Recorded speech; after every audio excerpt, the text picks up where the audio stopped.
डम डम डम डम डमरू बाजे, शिवजी भैले असवार हो। शिवजी भैले असवार हो। परिछे बाहरज भैली सासु सोहागिन, आरती सिन्होरा ले खाड़ा। शिवजी के रूप देखी ठावही तवैली, चमुक दियरा बुताइल हो।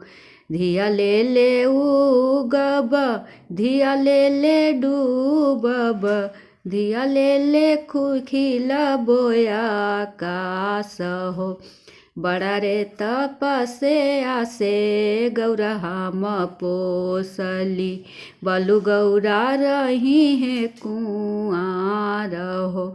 ऐसन बौरहवा बरसे गौरा ना बियाहब, बलु गौरा रही है कुआर हो।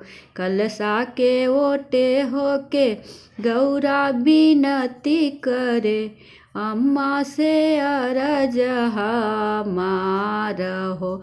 जनिया माऊ गहू, जनिया मा डूबहू, जनिया मा खिलहू आकाश हो। पूर्व जन्म केरा लिखल हो अम्मा, सेहू कैसे मेटल जाए हो।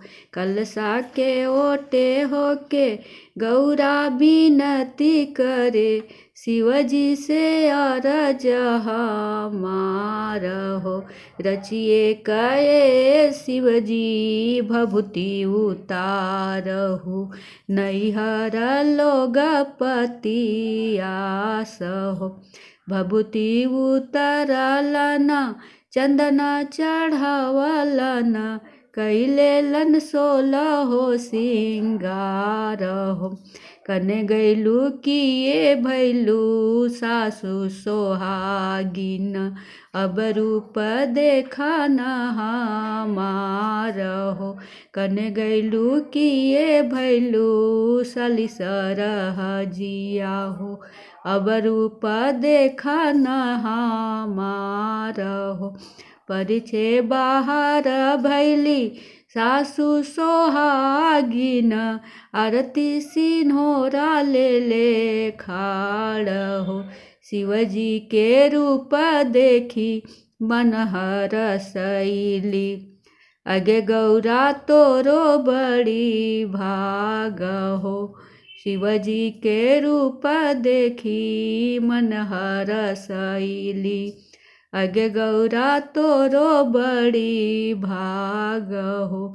ढीबिक ढीबिक डमरू बाजे, शिवजी भैले असवार हो।